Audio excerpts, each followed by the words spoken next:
রমজান মাসে জিব্বা দিয়ে কোরআন তেলাওয়াত করব, সুবহানাল্লাহ পড়ব, আলহামদুলিল্লাহ পড়ব, আল্লাহু আকবার পড়ব, ইস্তেগফার পড়ব। এইগুলা করার পরেও যদি জিব্বা আপনার ঝামেলা করে, জিব্বা বলবে এই আর কত, অনেক তো তেলাওয়াত করলা, একটু গীবত করো না ওনার নামে। জিব্বা আপনার এরকম টেনশন দিবে, তো জিব্বা খালি লড়তে চাইবে, আরে অমুকে কয়ে দিই, বইলা ফেলি অমুকের ব্যাপারে। তখন আপনি ঘুমায় যাবেন। কি করবেন? হয়তো ভালো কথা বলবো, না হয় চুপ থাকবো। যদি চুপ থাকতেও না পারি, জিব্বা খালি চায় কারো গীবত করতে, মিথ্যা বলতে, ঘুমায় যান, আপনি ঘুমায় যান।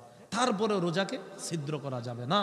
রোজা নামক ঢালকে ছিদ্র হয় দুটি অপরাধে, মিথ্যা আর গীবত। মিথ্যা গীবত জিব্বার মাধ্যমে হয়। এই রমজানে আমরা জিব্বাকে ব্যবহার করব তেলাওয়াতের মাধ্যমে।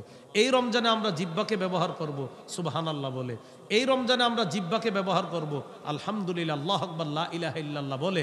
যদি এগুলা বলার পরেও জিব্বা কারো ব্যাপারে মিথ্যা বা গীবত করতে চায়, সাথে সাথে চেষ্টা করব নফল নামাজে দাঁড়াইতে। নামাজে দাঁড়াইতে আর কথা কইবেন না। যদি দেখেন না নামাজেও আপনি দাঁড়ায় ক্লান্তি লাগতেছে, এরপরও মন চায় কারো গীবত করতে, শুয়ে যান, ঘুমায় যান। আজানের সময় আজান দিবে মুয়াজ্জিন, তখন উইঠা নামাজ পড়েন।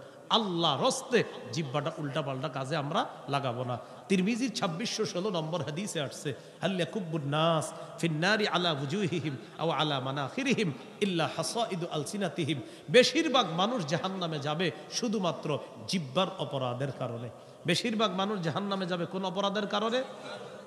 টোটাল বিষয়টা আবার শুনি। আল্লাহ জাহান্নামকে বলবে, জাহান্নাম পূর্ণ হইছো?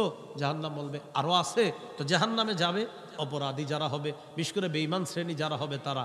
এরপরে আল্লাহ জান্নাত মুত্তাকিদের কাছে আনবে।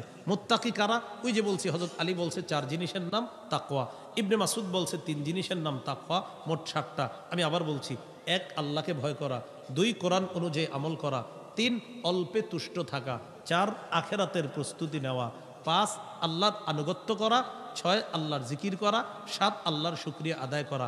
এইভাবে তাকওয়া কোথায় রাখবো? কলবের মধ্যে।